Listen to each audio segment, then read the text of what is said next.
The demographic transition is about the fall in mortality rates as people get better off, get better diet. So first of all, fewer people die and people live longer, particularly infant mortality goes down. And then they get to a level of development where they're more educated, they're more urban and they're wealthier and they're able to and desirous of controlling their families. So that's when fertility rates start to drop. And typically they go from 6 maybe towards 2. And demographers used to think that's where they'd settle. Mum and dad, 2 kids, population more or less stable. What's happening now is we've gone through that demographic transition and we're seeing very different fertility rates in the developed world. Coming up on British Thought Leaders, I sit down with Paul Morland, a demographer and author. Paul says population collapse is the biggest problem facing humanity today. And if developed Western societies want to continue to thrive, people need to have more children. I think what it's really about is what people prioritise in their life, what they want. As our societies have got richer and richer and our resources have grown, we're saying we can't afford to have children, we need more government help to do it. I think it's actually about people's priorities. He says demographics predict the 21st century will see the rise of Africa. Overall, but particularly in Central and West Africa, we're going to get very, very significant demographic growth in the next 20, 30, 40 years, while the rest of the world goes into a demographic decline. So the future is much more African. And I argue that that means that everything's going to be different. It's going to be different from an economic point of view, from a global security point of view, from a cultural point of view. Africa will play a much bigger role. I'm Lee Hall, and this is British Thought Leaders.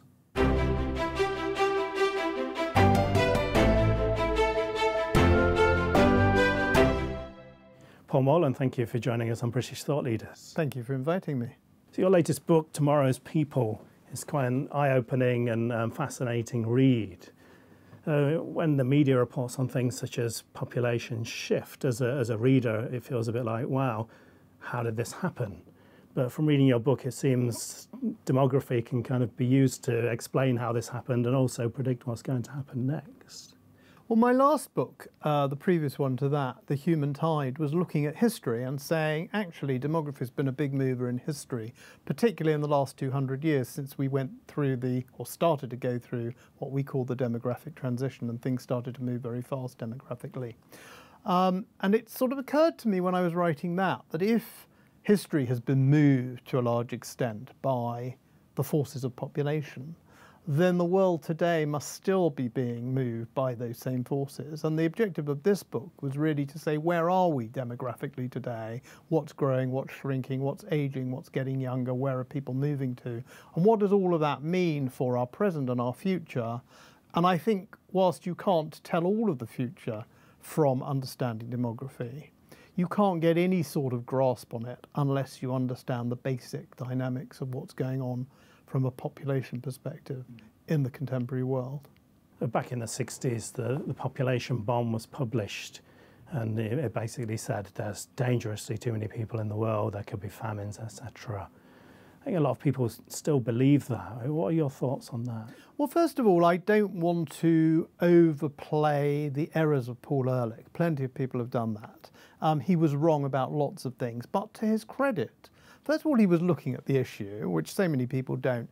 And secondly, I think that as a result of his book, a lot of work was done, particularly in the US, in helping countries bring their fertility rates down. At various points, depending on the president, depending on the political priorities, US aid has focused very much on assisting countries. Now, whilst I believe we've gone too far, and in much of the world, not only Europe, but other countries, other continents and other regions, people are having families that are too small. There's no doubt that back in the 60s, families were too large globally, and that in many places it was out of control and it was causing problems. And we have helped people actually in many, many parts of the world, I say we, the West, and the donors of aid, and help their governments to help them to determine how big families they want. And whilst I am generally pro-natalist, again something we'll come on to, I don't want people to have children because they're forced to or because they have no option. So I do believe in people having choices. So from that point of view, I admire Ehrlich. On the other hand, I think it has to be said that he was alarmist and that he was wrong. And he was wrong in two respects. He's very Malthusian. So Malthus essentially said our population will grow and grow and grow. 2 will become 4, will become 8, will become 16. But the population can only grow as much as it can be fed. And the power of the world to feed itself will only grow slowly. And so unconstrained will always be banging up against the frontier of what we can achieve as a human race to feed ourselves, and if war doesn't knock us back or pestilence, then we'll always be at the edge of misery. And Malthus and indeed Ehrlich were wrong in two respects. First of all, they both underestimated our ability and our desire to control our fertility, so 2 don't become 4, become 8, but rather in Korea, 100 grandparents might become 33 parents, might become 11 grandchildren. So that dynamic is at work. And also the other side of the equation, where a thinker like Julian Simon was so right, and he had this famous bet with Paul Ehrlich about the price of commodities. The other thing that's so often underestimated is our ability as a human species to come up with incredibly inventive ideas, so that the world has not only controlled its fertility since the 1960s, to an extraordinary extent, but also it's been able to expand its food production so that now there is plenty of food to feed everyone in the world. That doesn't mean everyone is well fed, but we're quite capable of producing enough calories for everyone. Now, again, that gives rise to questions about agricultural sustainability, but these are more problems. So as we solve problems, we are confronted with new problems, but we are incredibly inventive as a human species at finding ways out of these problems. So Ehrlich was basically wrong, as Malthus was wrong, in two respects.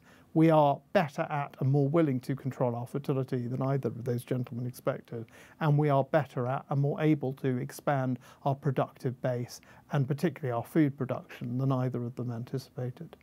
In developed societies, people aren't having enough children to replace themselves. There's talk of population collapse. How big of a problem is this? Well, I think it's a very big problem. Now, I would say it's the greatest problem facing humanity, but then I'm a demographer, so you'd expect me to say that, I suppose. Clearly, there are other issues that humanity faces. But take Korea, where I just came back from a couple of days ago. The fertility rate there is a little below 0.8 per woman. That means 0.8 per couple. So in a society where most children will live to be of an age where they can reproduce themselves, which fortunately is most of the world now, the average woman needs to have 2 children to keep the population stable in the long term. In Korea, the average woman is having just a little over 1/3 of that. So as I said, that means 100 people in one cohort will produce perhaps 35, 36 in the next cohort. Now think of what that means, and then they will of course produce 12, 15 in the cohort after that. So from the grandparents to the grandchildren, you get a massive, almost sort of 85 to 90% reduction in the population. South Korea is a very developed and advanced country. It's actually quite a densely populated country. But think what it means if you're trying to run a school or run a business or run almost anything, if within one generation you're going to lose 2/3 of your people. It's very difficult to plan, and what it causes is economic contraction. So that's shown in the GDP data, but GDP is just one way of seeing it. The other thing it means, of course, is massive aging, and it gets harder and harder to find people to do the basic jobs we need. And more people concentrate in a small number of cities. Almost half the population of South Korea lives in Seoul. More and more of the countryside is abandoned. Now, in some ways, that's rather nice if you like to see wolves and bears returning to areas that they once roamed. Human retreat is not altogether a totally bad thing, and we should make more space for nature. But if it goes on and on, it's very hard to see how a society can continue to function. We've never had societies like this before, so we're in new territory. The Prime Minister of Japan, which has had a longer problem than South Korea, but not as the fertility rate's not quite as bad, it's been going on for longer, has talked about societal collapse. And when you see a society in which the population is getting very old, the dependency ratios are getting worse, and eventually the population is going to contract, and it's already contracting in a lot of the world, then we can imagine what the problems are, we can already see them developing, but new problems will emerge which will be very difficult for us to solve. The other thing is that it's not only the developed world. So people used to say it was a European issue, but actually it's worse in East Asia than in much of Europe. It's worse in some parts of Europe, southern Eastern Europe, than in northern Western Europe. It's worst in East Asia of all the world. And what's so interesting and rather alarming is that low fertility tended to happen when you got to a level of development, when you were fairly rich. I mean, back in Britain, we went sub-replacement in the 1970s, as did a lot of the developed world. Now we're seeing countries with really quite low income and quite low levels of development having very low levels of fertility. Thailand is a case in point, not a rich country by any means, and with a fertility rate below that of the UK. And if you look at India as a whole, it's just about reached replacement level now, but it's dropping very quickly. And we can imagine it will drop well below it. And if outside the Hindi belt, Uttar Pradesh, Bihar, the sort of north of the sort of north poorest part of the country, in parts of the country like Kerala, in West Bengal, in Punjab, some of them are more successful, but none of them are what you'd call rich or developed. You're already seeing fertility rates well below replacement, and some of those dynamics will be kicking in that we've talked about, that we see in Japan and South Korea. I know this is a big question, but what has caused this? The demographic transition is about the fall in mortality rates as people get better off, get better diet. So first of all, fewer people die and people live longer, particularly infant mortality goes down. And then they get to a level of development where they're more educated, they're more urban, and they're wealthier, and they're able to and desirous of controlling their families. So that's when fertility rates start to drop. And typically they go from 6 maybe towards 2. And demographers used to think that's where they'd settle. Mum and dad, 2 kids, population more or less stable. On average, that's what would happen. And that was explained, as I say, by urbanisation, education, and rising income and economic development. All three of those, of course, are related to each other. What's happening now is we've gone through that demographic transition, and we're seeing very different fertility rates in the developed world. Israel has a fertility rate of 3, really the only developed country with a well above replacement level fertility rate. But excluding Israel, which is something of an outlier, in the rest of the developed world, we have between 0.8, as I said, in Korea, so a couple having fewer than 1 child, to some of the better performers in the developed world, France, Scandinavia, ourselves, for a long time, knocking around at between, say, 1.8 and 2. And what's happening now is that almost everywhere that's falling quite significantly. And I think this is all to do with culture, it's to do with values, it's to do with priorities. It's not any longer to do with that economic progress out of a early pre-modern phase to a modern phase. That's happened. And now that we are all more or less in the developed world able to feed ourselves, able to keep our children overwhelmingly alive until they reach maturity, we're overwhelmingly wealthy as societies, and we're overwhelmingly predominantly urban. Now what's differentiating us is religion, values, priorities. You mentioned Israel as an outlier. Are there any demographic groups within these societies where the rates are down that are bucking the trend? So in Israel, the data is very good, and it's been analysed by religious affiliation. And what you see is a spectrum of religiosity between what you could call the secular population and the ultra-Orthodox population, and groups in between. The Israeli data divides the society, the Jewish society, we'll perhaps talk about the Arab society separately, but the Jewish society into 5 or 6 groups determined by how they describe their religious observance. And the more religious they are, the more children they have. So the ultra-Orthodox have 6 children on average, and the seculars have 2. But what's interesting is, first of all, the ultra-Orthodox are still only 12–13% of the population, too small really to move the dial that much. And secondly, even seculars are having a couple of kids, and quite common for secular people to have 3 children. So although it is on a spectrum of religiosity, nevertheless the whole society has a higher fertility rate than you would expect. And I think that's got a lot to do with the culture in the country, a pronatal culture, and a lot of that has to do with a sense of the country having its back to the wall and being surrounded by adversaries who'd like to destroy it. So I think that's in there somewhere, although very difficult to quantify. The other part is the 1/5 of Israeli society that's Arab.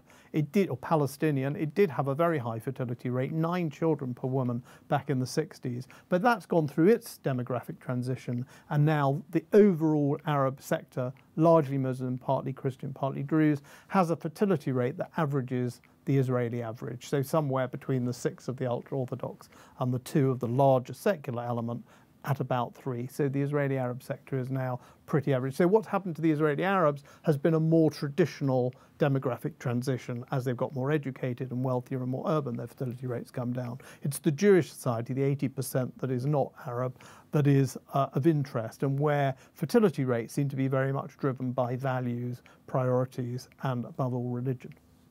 Are we seeing that value-driven fertility rate in, say, England or America? It's very interesting. The data's not great in much of the world. So in the UK, there are no significantly large groups of high fertility religious sects, as far as I know. I mean, there are such people. I've been in touch recently with some traditional Catholics who have very, very large families. But they're still a fairly small element. They're not highly defined and highly distinct. It's not clear that they're able, as the ultra-Orthodox Jews are, to maintain within the fold the vast majority of their children. So you might have families with large numbers of children, but unless they have large numbers of children and they have large numbers of children, it will always be a small element within society and it won't be statistically significant. Where there is data and where there is interest is in the United States. There are the Mormons traditionally had a high fertility rate, although that seems to be collapsing, and a fairly high retention. But there are the Amish, there are the Hutterites, both groups of tens of thousands who live in fairly concentrated settlements, who have a fairly low attrition rate, so they manage to retain most of their children within the faith, and who have between 4 and 6 children each, so significantly higher than the society as a whole, and large enough to create very dramatic growth. Now, they're very small groups. They're still only tens of thousands in a society of hundreds of millions.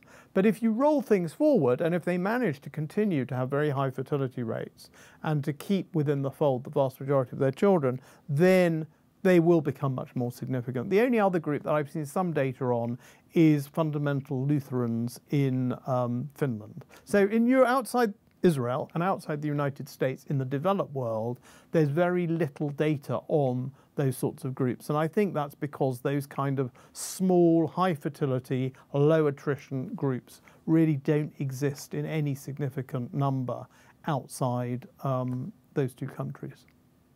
What can be done about this problem?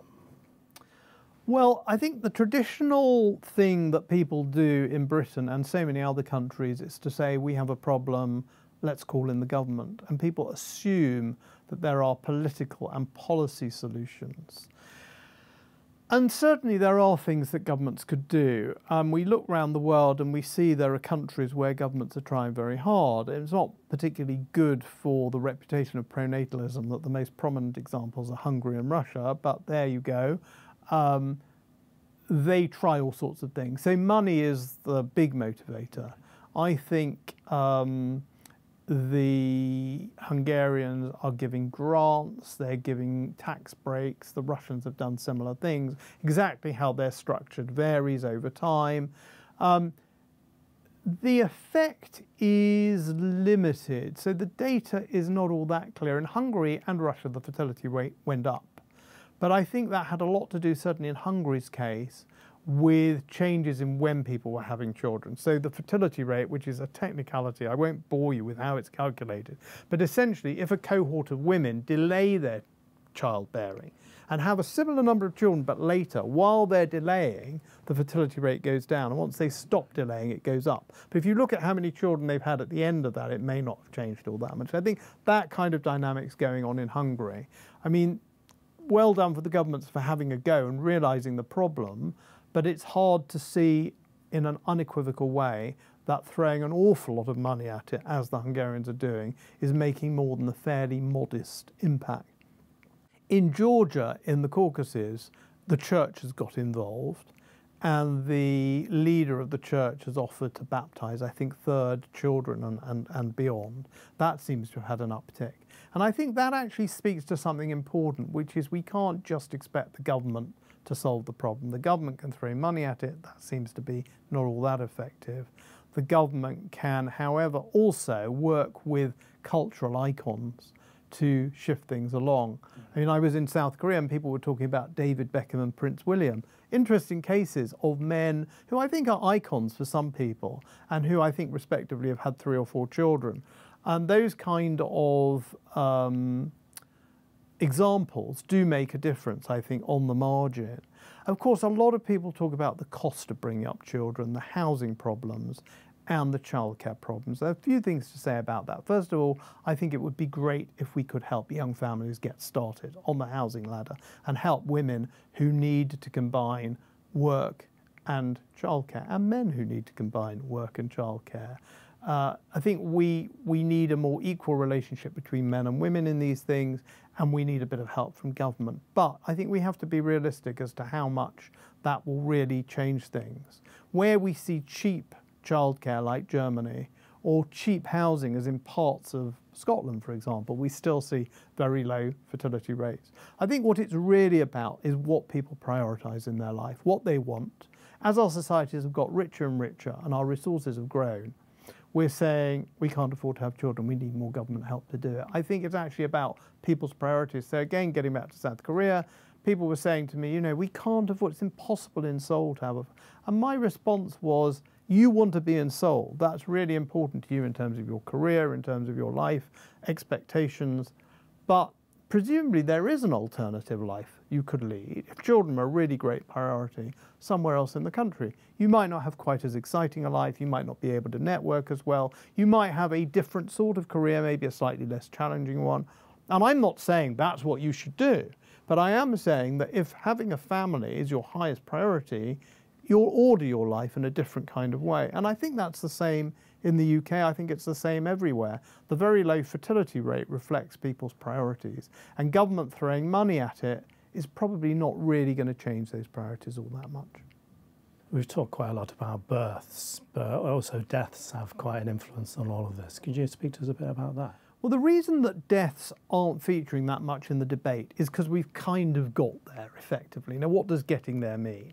If you go back to the late 18th century in Britain and almost anywhere else in the world at that stage, you were losing 1/4 to 1/3 of your children in the first year, and perhaps 2/3 weren't getting to the point where they could reproduce. So we had this incredibly high death rate of youngsters, which obviously is unthinkably tragic. And then many people then dying in the 30s and 40s. So people didn't live very long.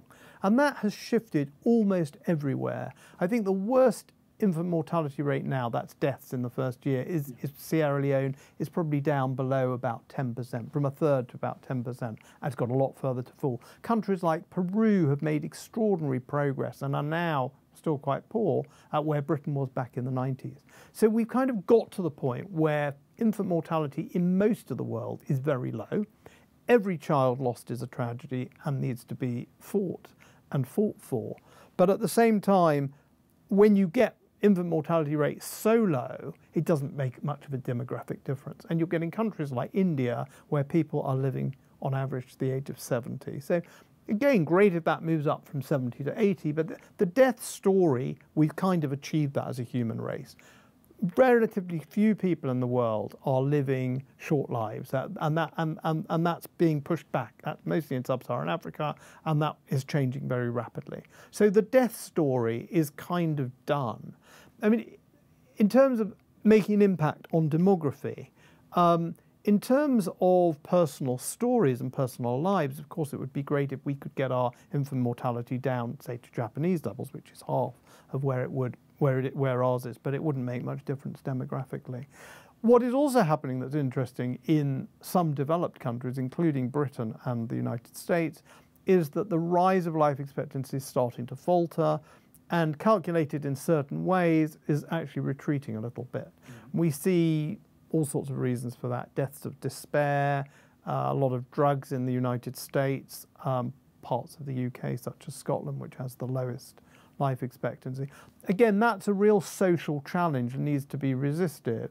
But again, if instead of retreating, we got our life expectancy up to Japanese levels, sort of say instead of 79 or 80, we got it up to 84, 85, it wouldn't make all that much difference demographically. Where it does make a difference is that if you have a very low birth rate, if very few people are being born, if few people are coming into the workforce because they were born 20 years ago, and then you have most people living to a reasonably ripe old age, then you have a great imbalance between, or a growing imbalance between those who are of retirement age and those who are of working age. And that's what creates great pressure on public finance, on health services. It's no coincidence that Japan, which has got the longest life expectancy and has long had one of the lowest fertility rates, has also got the highest debt to GDP ratio in the developed world, because the Japanese government is spending money constantly and has fewer and fewer taxpayers, and that's only going to get worse.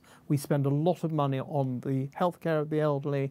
Now, you can do things about that, like change the retirement date, but two things I'd say on that is, first of all, you move the retirement date a bit. That just helps you a bit, but it doesn't reverse the ongoing process of declining, worsening rates of dependency. So that's sort of one thing. The other thing is that just moving the retirement date by a few years turns out to be really difficult politically. I mean, two politicians who've become unstuck on this, of all people, Putin, who's not a shrinking violet, as we know, but that he were, had to retreat on trying to reform the retirement date in Russia. And Macron has used a huge amount of political capital in France, holding on to moving it just a few years. So we could move it, but it's really hard to do, and it's not going to have all that much effect.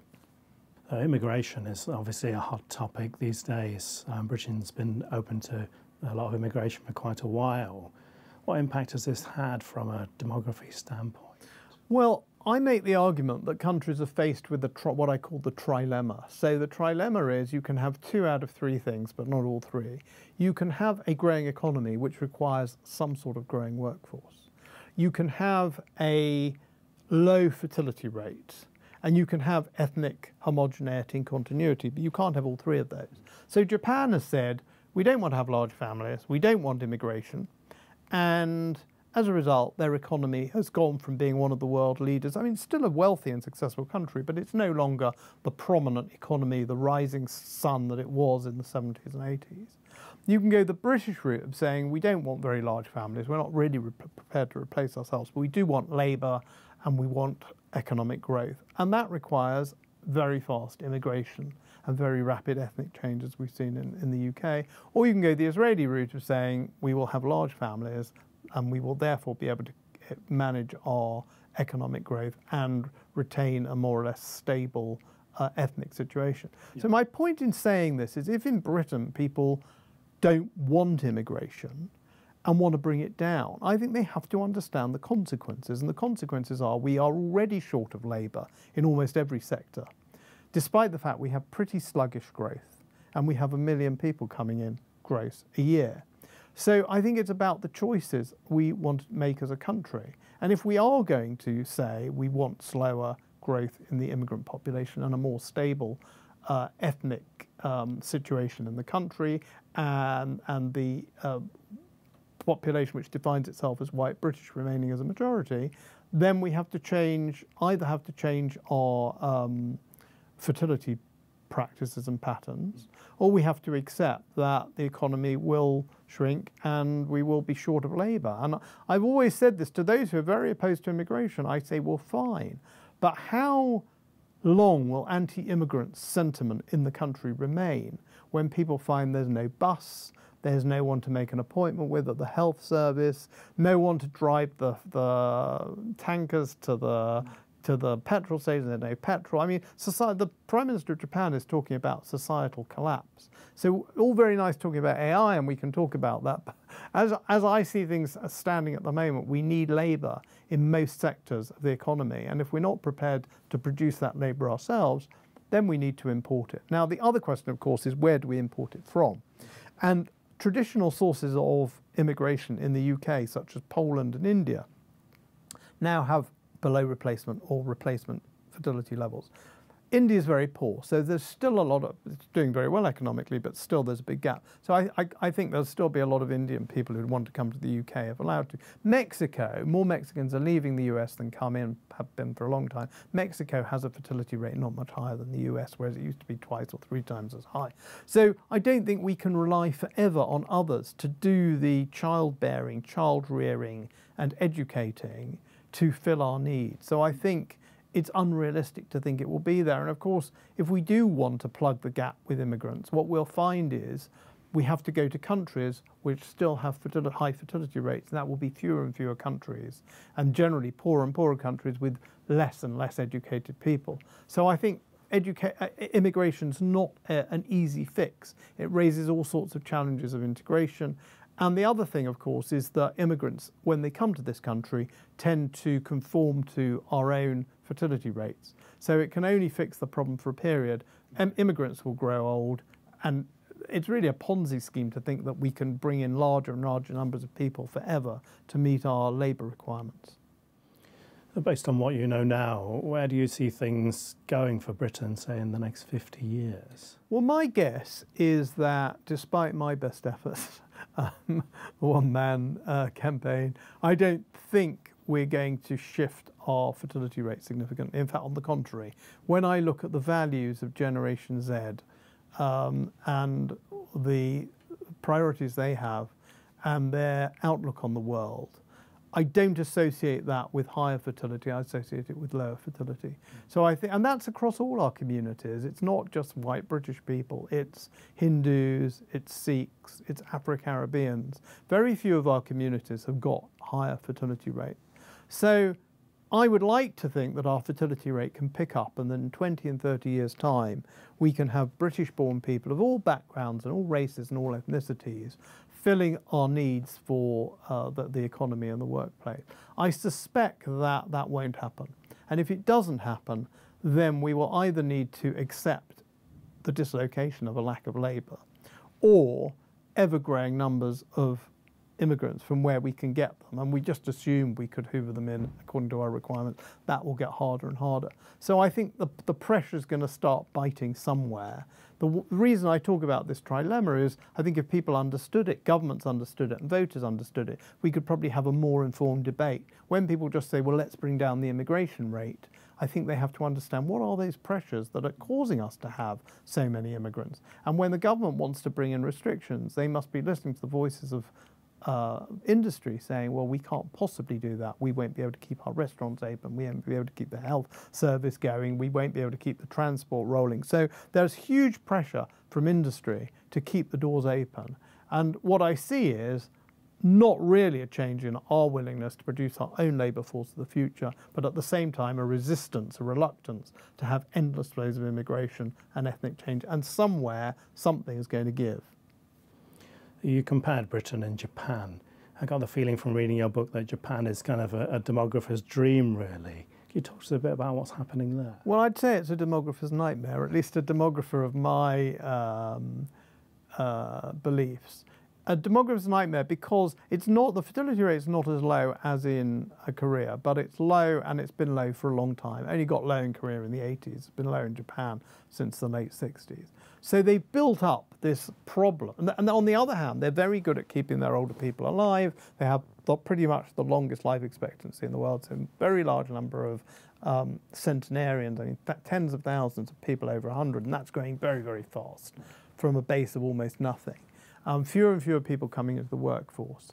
The talk of societal collapse from the Prime Minister. Now, the one thing we haven't talked about yet is technology. And one pushback I get when I talk about the need to have more children is, oh, won't AI fix it all? Or if it was 10 years ago, won't the robots fix it all? And I think there is a view that people will be able to do without labour because we'll have technology. Now, if anywhere is going to be the laboratory for that, it's Japan. They're very innovative in ways of substituting labour.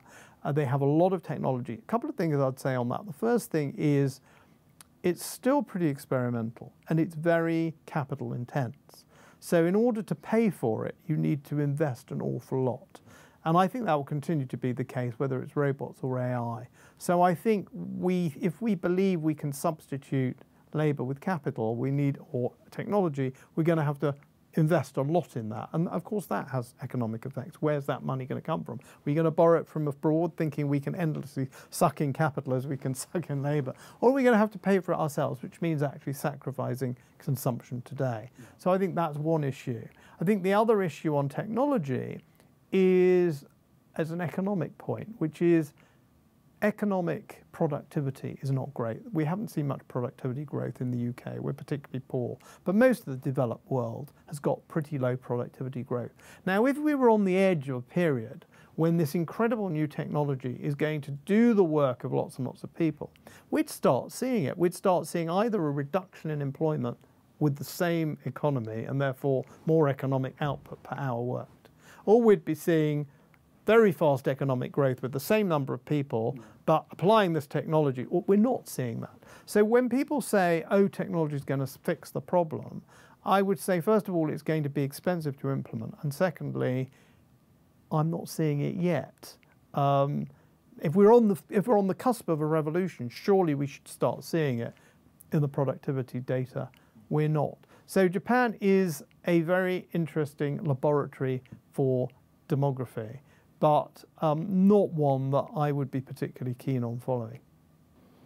You have a chapter in your book on population growth and you focus on Africa. Could you talk to us a bit about how you see the future developing for this continent? Well, I talked about the demographic transition. So first of all, your mortality rate drops, but your fertility rate stays high and your population grows. And then eventually your fertility rate comes down. And that Africa's the last area of the world to get there effectively. A few countries outside Africa, particularly poor ones, are also still experiencing high fertility rate, but fewer and fewer. Afghanistan, Pakistan and Timor-Leste come to mind, but really even there it's dropping very fast. So within Africa, the North African littoral, the Mediterranean littoral, the Arab countries have all got 2 to 3 children. So they've still got some population growth, but they're not going to be expanding very rapidly. Southern Africa, particularly South Africa, but also its neighbours, have also managed to get their fertility rate under control. Some of the big players in East Africa, Kenya, Ethiopia, are rapidly getting their fertility rates down. Now, they're still quite high, and there's something called demographic momentum, which means they've still got big cohorts of young women, few old people because the population's growing, which means they've still got lots of population growth in the work. But the countries of Central and West Africa are where the fertility rate is still very, very high. At the same time, they're getting their infant mortality down, their life expectancy up. So that's where we're going to get huge growth. So overall, but particularly in Central and West Africa, we're going to get very, very significant demographic growth in the next 20, 30, 40 years, while the rest of the world goes into a demographic decline. So the future is much more African. And I argue that that means that everything's going to be different. It's going to be different from an economic point of view, from a global security point of view, from a cultural point of view. Africa will play a much bigger role. But exactly how and which countries are going to be the stars, which countries are going to manage to turn this opportunity into economic growth and development, and which are going to be basket cases, that's much more difficult to say. Do you have any figures for what you expect the population of Africa to grow to? Well, the figures I've seen are that roughly the population of sub-Saharan Africa will have grown from about 7% of the world to about 35% of the world between about 1950 and 2100. So we're pretty close to halfway through that journey and we're pretty much on track. There's a bit of a debate among demographers about how quickly fertility rates are falling. And some people think that it's going to fall much more quickly than we'd expected and that Africa's never quite going to get there. But even if it got to 25% of the world population, it will be a very different world. Education also plays quite a big role in all of this. Obviously, a society improves its education, people get more brainy, but there's various effects on the society itself. Could you talk to us a bit about that? So the way I would frame it is, what's the effect of education on demography and what's the effect of demography on education? I mean, we talked a lot about quantity, but there's also a qualitative element. So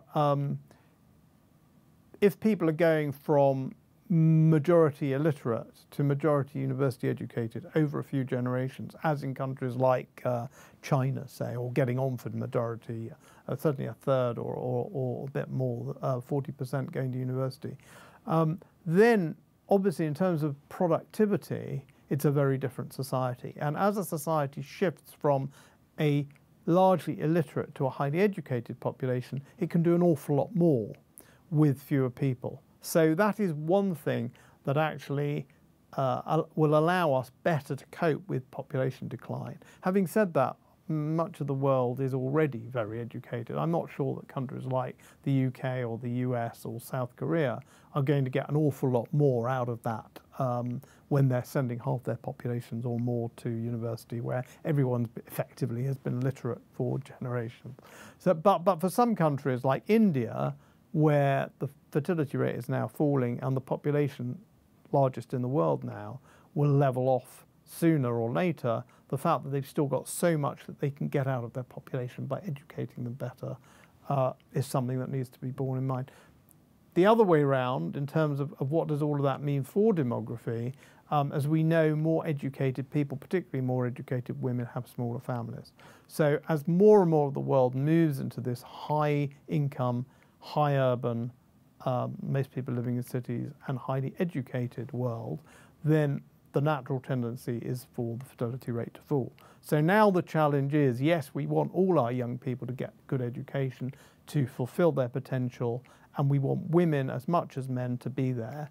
How do you reconcile that with keeping the human race going, if it means that without some counter effect, the average well-educated woman is only going to want 1 to 2 children rather than 2 to 3? Reading your book throughout, there are moments where I'm quite amazed by what I'm learning. Demography obviously kind of unlocks an understanding of the world and also where the world's going to go. But you must have quite a different understanding of the world from most people that you talk to. Well, most people who I talk to are people who know me and who've heard me bang on about demography for quite a long time. So my immediate circle, my family and immediate friends, I suppose, are more familiar with this stuff than the population as a whole. My mission is that more people should see the world through this prism. It's not the only prism to see the world through. But I do think that if you can't grasp the basics of what's the size of the population, how many people are there, what sort of age are they, how is that changing, where is it changing, what's the difference between Europe and Asia, what's the difference between East Asia and South Asia, between Western Europe and Southern Europe. If you don't understand these basic things of birth, the most fundamental human events, which are births and deaths, then you can't really understand the world around you. So my hope is, by having written the book, having the opportunity to speak to you and others who are kind enough to give me a platform, I can spread the world and people will start seeing the world through these demographic lenses, a better educated world, a world that understands population and its movements itself, is a world that understands itself better and is then in a better position to understand what's happening and to make wise choices about the kind of future it wishes to build for itself. Paul Morland, thank you for joining us on British Thought Leaders. Thank you.